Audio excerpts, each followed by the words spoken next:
আশা ভাই, আপনি মানে অনেক কিছু দেখেন এবং আপনাকে আমি দেখেছি বিভিন্ন বিষয়ে আপনার মানে চিন্তা ভাবনা খুব স্পষ্ট এবং যেটা বোঝেন সেটাই লেখেন। তো আমি গত দুদিন ধরে আমি খেয়াল করছিলাম যে আপনার ফেসবুক যে বিভিন্ন আপনি স্ট্যাটাস দেন, সেখানে কেন কেন মনে হচ্ছে যে আপনি এই সরকারের উপর বোধহয় বেশি আশা করেছিলেন, অথবা এখন তারা যা করছে তাতে আপনি একটু আনহ্যাপি। তো কেন আপনার এই মানে অতৃপ্তির কারণটা কি? ধন্যবাদ আপনাকে। আমি খুব সংক্ষেপে বলি যে হ্যাঁ, আমরা তো সবাই খুব আশান্বিত ছিলাম, বিশেষ করে ডক্টর ইউনূসের মতো এরকম একজন সম্মানিত লোক, সারা বিশ্ব তাকে চেনে, আমরাও তাকে চিনি। তিনি যখন দায়িত্ব নিলেন স্বাভাবিকভাবেই সবার মনে বেশ একটা ভালো মানে আশার সঞ্চার হয়েছিল। কিন্তু এবং আমি জানি না আপনার চোখে পড়েছে কিনা, উনি 8 তারিখে, অগাস্টের 8 তারিখে শপথ নিলেন। নেওয়ার পরে 10 তারিখে আমি প্রথম পোস্টে লিখেছিলাম জোরালো সমর্থন দিয়ে যে এই জাতি আপনার সঙ্গে আছে, আপনাদের সঙ্গে আছে, এবং আশা করি আপনারা ভালো কাজ করবেন। এবং সেখানে দুটো কথা আমি লিখেছিলাম তার উদ্দেশ্যে, যে আপনি সর্বপ্রথম আপনি সহ উপদেষ্টা পরিষদে যারা আছেন এবং সরকারের বিভিন্ন সিনিয়র সেক্রেটারি বা সেক্রেটারি যারা আছেন তাদের সম্পদের হিসাব দিতে বলেন। তো এবং আরেকটা বলেছিলাম যে আইনের শাসন প্রতিষ্ঠা করার জন্য সর্বাগ্রে যেটা প্রয়োজন সেটা হলো যে চিহ্নিত যে সমস্ত দুর্বৃত্ত আছে গত সরকারের দোসররা, তাদের মধ্যে ব্যবসায়ী আছে, আমলা আছে, রাজনৈতিক লোকজন আছে, তাদেরকে আপনি আইনের আওতায় আনেন খুব দ্রুত, তাহলে মানুষের মনে আস্থা বাড়বে। তো যাই হোক, উনি 13 তারিখে, অগাস্টের 13 তারিখে প্রথম জাতির উদ্দেশ্যে ভাষণ দিলেন এবং সেখানে অনেক কথা বললেন। তার মধ্যে বলেছিলেন যে আমরা আমাদের যাদের সম্পদ আছে সেটা আমরা মানুষের সামনে প্রকাশ করব। জি, খুব ভালো কথা। এরপরে একমাত্র আমি দেখেছিলাম উপদেষ্টা ফজলুল কবির খান তার ফেসবুক পোস্টে বলেছিলেন যে তিনি অলরেডি সেটা করেছেন আয়কর রিটার্নের মাধ্যমে, এবং তিনি এও বলেছিলেন যে আমি এখন আমার যে সম্পদ আছে, আমি যখন এই পদ থেকে চলে যাব তখন আমার সম্পদ বাড়া বা কমা সেটাও আপনাদেরকে আমি জানাবো। যাই হোক, উনি সেটা জনসমক্ষে প্রকাশ করেননি, কিন্তু উনি বলেছেন যে উনি সেটা দিয়েছেন এবং আমরা সেটা ধরে নিচ্ছি। এরপরে আমি আশা করেছিলাম যে ডক্টর ইউনূস এবং তার অন্যান্য সহকর্মী যারা আছেন, সেক্রেটারিরা আছেন, তারা সেটা দেবেন।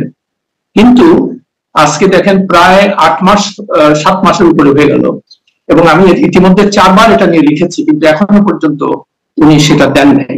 কেন দেন নাই এটা আমার কাছে বোধগম্য না। তার কারণ আমি মনে করি এই দেশের দুর্নীতির সবচেয়ে বড় আখড়া হলো সরকার। তার কারণ সাধারণ মানুষের তো সরকারের না থাকলে তো তার দুর্নীতি করার কোনো স্কোপ নাই।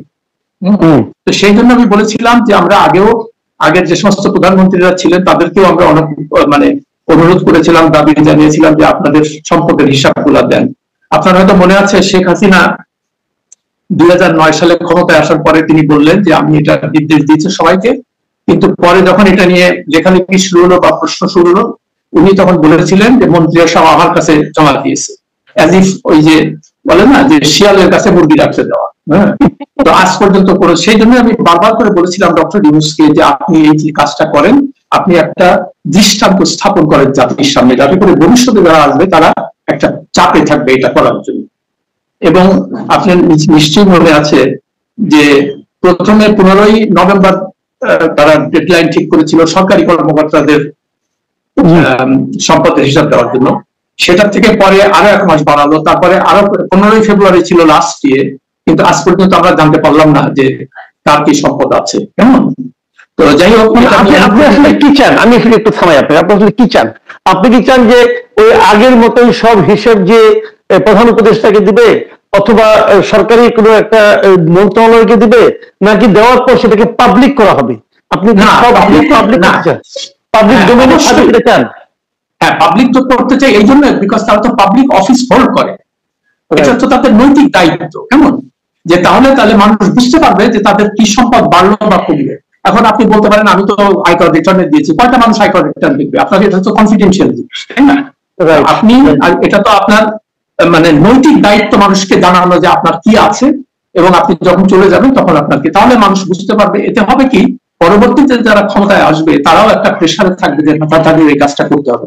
তখন একটা কথা আমার বিশ্বাস, আমি একটু থামাই আপনাকে, আপনার মানে সেন্স থেকে, আপনার কমন সেন্স থেকে কি মনে হয় যে তারা কেন এটা দিচ্ছেন না, কেন এটা প্রকাশ করতে করছেন? আপনি কেন, মানে কারণটা কি থাকতে পারে?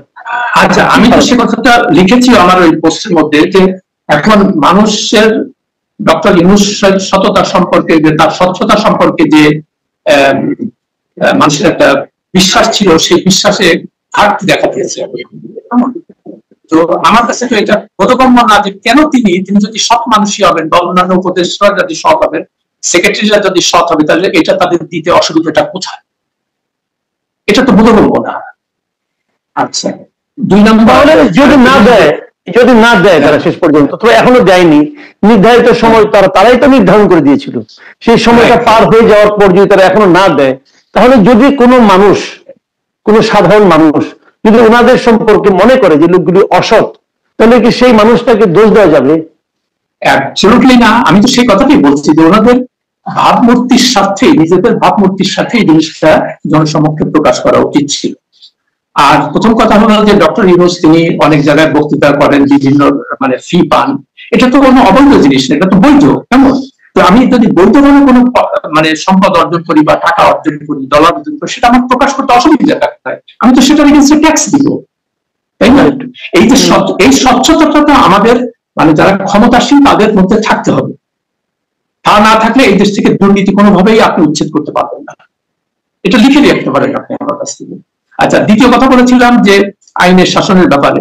আপনি নিশ্চয়ই লক্ষ্য করেছেন তারা প্রথমে বেশ অনেক ধরপাকড় শুরু হলো, কিন্তু মানে আশ্চর্যজনক ভাবে যে বসুন্ধরার কর্ণধার যারা, তাদের বিরুদ্ধে হত্যা মামলা, ধর্ষণ মামলা, মানি লন্ডারিং মামলা, বিভিন্ন রকমের মামলা আছে, কেমন?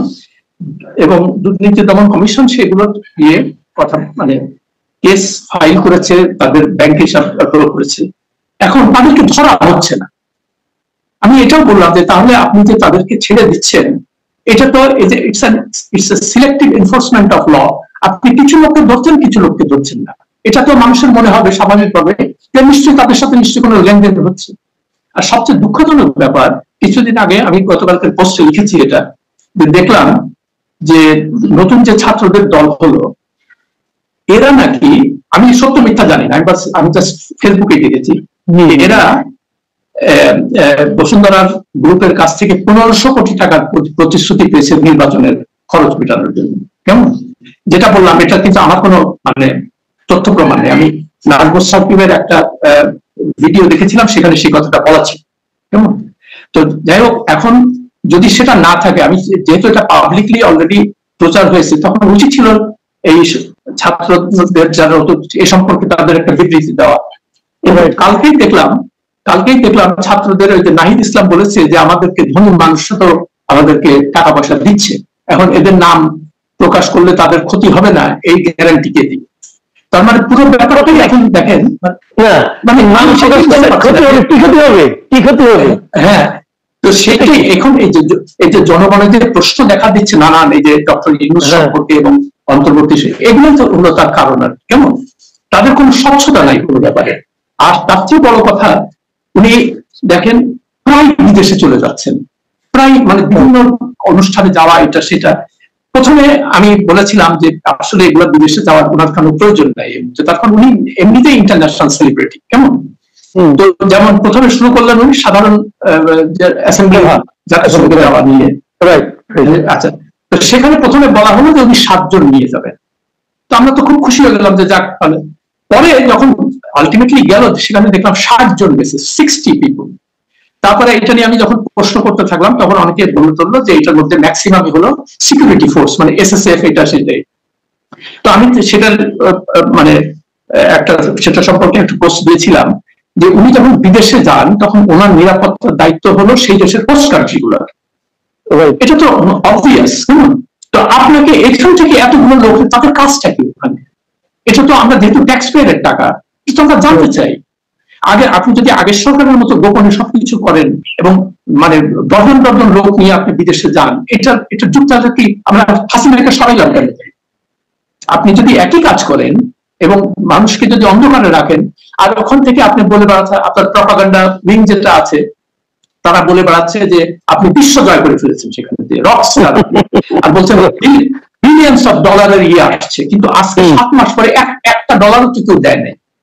আর সবচেয়ে আরেকটা ইন্টারেস্টিং ব্যাপার, উনি কিছুদিন আগে সুইজারল্যান্ডের ডাভোসে গেলেন ওয়ার্ল্ড ইকোনমিক ফোরামের অনুষ্ঠানে যোগ দিতে। তো যাই হোক, সেখানে তো আপনি জানেন ওটা তো কোনো দ্বিপক্ষিক বৈঠক না। যাই হোক, উনি আসার একদিন পরে সুইজারল্যান্ড সরকার ঘোষণা দিল যে তারা বাংলাদেশের সাহায্য বন্ধ করেছে। তো অদ্ভুত ব্যাপার, এরকম একটা লোক গেল ওখানে, যাওয়ার পরপরই একদিন পরে সুইজারল্যান্ড বন্ধ করে দিল। তাহলে এই যে মানুষকে যে বলা হচ্ছে যে উনি অনেক কিছু করছেন, অনেক মানে বিলিয়ন্স অফ ডলার উনি আনতেছেন বিদেশ থেকে, কিন্তু বাস্তবে আমরা দেখতেছি ঠিক উল্টো ব্যাপারটা হচ্ছে। এগুলো আপনি কিভাবে জাস্টিফাই করেন?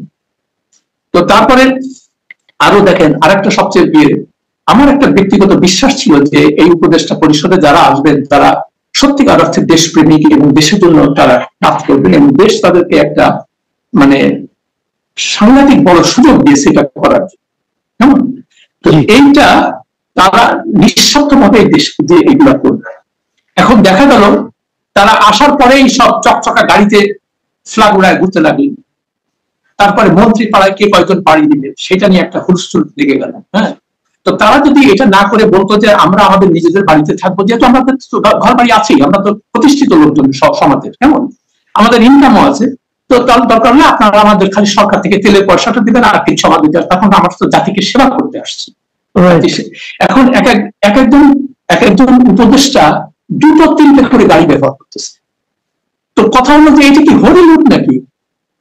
কি অবস্থা?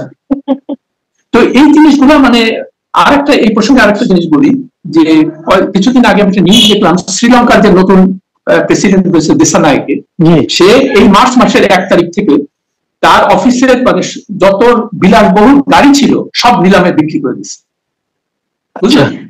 এবং সরকারের যত বড় বড় মানে 18 সিসির উপরে যত গাড়ি, যেমন সমস্ত বলছে যে এগুলো আর চলবে না, এগুলো কোনো সরকারি কর্মকর্তা কেউ ব্যবহার করতে পারবে না, এটা আমাদের আমরা তো এই লাক্সারির কোনো প্রয়োজন নেই। আর এখানে দেখেন, এখানে একজন সেক্রেটারি হলে তাকে প্রাডো গাড়িতে চড়তে হবে, বিশাল মানে গাড়িতে ফ্ল্যাগ উড়াইতে হবে, মন্ত্রী হলে ফ্ল্যাগ, এটা কেন? তার মানে আমি তো কোনো পরিবর্তন দেখতেছি না সেই অর্থে। আর বাংলাদেশ ব্যাংকের গভর্নর এইরকম একটা ইম্পর্টেন্ট জায়গায় থেকে সে বসুন্ধরা শাহ আলমের সঙ্গে কিভাবে মিটিং করে, যে মামলার আসামি। আমার তো মনে হয় কমিশনের উচিত ছিল, যেহেতু একটা ইন্ডিপেন্ডেন্ট বডি, এই আসাদ নজরুলের বিরুদ্ধে মামলা করা, যে তুমি এই মানে দুর্বৃত্তকে নিয়ে তুমি মিটিং করছো কেন, উচিত ছিল তাদের করা। আমরা তাহলে বুঝলাম যে দুদক যে একটা স্বাধীন সার্বভৌম প্রতিষ্ঠান, সেটা আমরা বুঝতে পারতাম। কিন্তু এই সমস্ত যে মানে যে জিনিসগুলো মানুষজন দেখছে, আর দিন দিন মানে মানুষের মনে নানান প্রশ্ন দেখা দিচ্ছে যে এই কি অবস্থা। তারপরে আপনি ছাত্রদের দল গঠন করালেন, বললেন যে এরা এদের সাথে ছাত্রদের বিয়ে করতে হবে। কি দল গঠন করালেন মানে কি? আপনি কিন্তু বলছেন দল গঠন করালেন, কে করালেন? হ্যাঁ, এটা ডক্টর ইউনূস নিজেই বলেছেন যে ছাত্রদের দল গঠন করা উচিত, কারণ তাদের রক্তে তারা সংগ্রাম করে আসছে এবং তাদের একটা রাজনৈতিক দল, এবং তাদের যদি দেশের ক্ষমতা নেয় সেটা খুবই, আমরাও সেটা চাই। কিন্তু যে প্রক্রিয়ার মধ্যে দিয়ে হচ্ছে এগুলা, যেমন ডিসি অফিসকে বলা হচ্ছে যে তার বাসে করে লোক আনো ঢাকায়, এটার জন্য পয়সা মানে সরকার ইয়ে করবে। তো আমার কথা হলো যে আগের সরকারগুলো যা করছে, যেভাবে করেছে, সেই কাজগুলো যদি আপনারা করেন, তাহলে আপনাদের পরে আমাদের মতো মানুষের, সাধারণ মানুষের আস্থা কিভাবে থাকে, এটা আপনাকে জানানো হবে। আচ্ছা আসাদ ভাই, আমরা অনুষ্ঠানে একদম শেষ পর্যায়ে চলে এসেছি। আমি আপনাকে শেষ প্রশ্নটা করতে চাই, একটু ছোট করে যদি বলেন। সেই প্রশ্নটা হলো, এই যে আপনি এতক্ষণ বিভিন্ন প্রশ্নের কথা বললেন এই সরকারের লোকজনের ব্যাপারে, নানা ধরনের প্রশ্ন আপনি করলেন, অপচয়ের কথা বললেন, তাদের নৈতিকতা নিয়েও প্রশ্ন করলেন, তো সব মিলে এই অবস্থায় এসে আপনি কি মনে করেন যে এই সরকারের এখন তাহলে কি করা উচিত?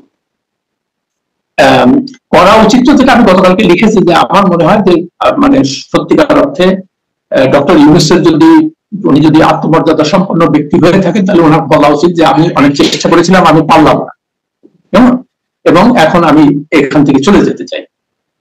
কিন্তু ওই যে ইংরেজিতে বলে ট্র্যাপিংস অফ অফিস, বুঝলেন, এই যে এসএসএফ, মার্সিডিজ গাড়ি, তারপরে যমুনা, হ্যাঁ, এগুলো কেন জানি না, মানে এগুলোর আকর্ষণ কি একেবারেই মানে মানুষ কোনোভাবে রেজিস্ট করতে পারে না নাকি?